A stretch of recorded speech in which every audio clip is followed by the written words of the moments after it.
आज मी माझ्यासोबत घडलेला अनुभव तुमच्यासोबत एक शेअर करणार आहे आणि खरं तर हा अनुभव मी तुम्हाला प्रत्यक्ष दाखवलाही होता, पण त्यामागचं काय नक्की सत्य हे तुम्हाला आज सांगणार आहे। जसं की मागच्या वेळी मी तुम्हाला म्हटले होते की मी नारळ पूजला होता, तर मी नारळ पूजला होता, मंगळवार होता आणि मला त्याच्या आदल्या रात्री खूप जास्त ताप होता, मला अजिबात बरं नव्हतं वाटत। आणि दुसऱ्या दिवशी मी रील पाहताना, इंस्टाग्राम पाहताना मला एक नारळाची पूजा करताना एक छान असा सजवलेला नारळ दिसला आणि मलाही असं वाटलं की आपल्या घरात सुद्धा नारळ आहे आणि तोही छान सजवावा।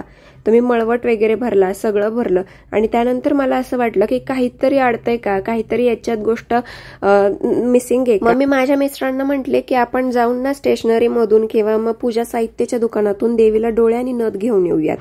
सगळीकडे वन फिरलो, मला काही डोळे आणि नथ भेटलीच नाही, कारण दुपारचा टाइम होता, सगळी दुकानं बंद होती। तशीच मग अपसेट होऊन घरी आले आणि इतकं वाईट वाटत होतं की मला जे देवीला आवरायचं होतं, देवीला छान मला देवीचा साज श्रृंगार करायचा होता, देवीला मला खूप छान सजवायचं होतं, ती माझी इच्छा राहूनच गेली आणि त्याच मी रागात झोपून गेले, कारण मला असं वाटत होतं की मी हातात घेतलेलं काम ते पूर्णच झालं नाही।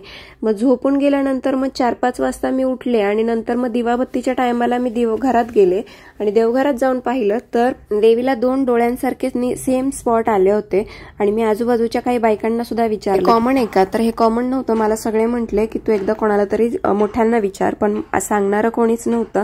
त्यामुळे मी आमच्या ब्राह्मण काकांना फोन केला की ही गोष्ट अशी घडली आहे, ही कॉमन आहे का? तर ब्राह्मण काका म्हटले की अजिबात घाबरू नको, तुझ्या घरात साक्षात्कार देवी आलेली आहे आणि देवीचा वास आहे, प्लस देवीची दृष्टी तुझ्यावरती आहे, याचे हे संकेत आहे। आणि हा नारळ मात्र कोणाला देऊ नको, तर चांगल्या स्वच्छ आणि चांगल्या ठिकाणी ते शेतात वगैरे नेऊ। हा माझ्या आयुष्यात घडलेला छोटासा अनुभव।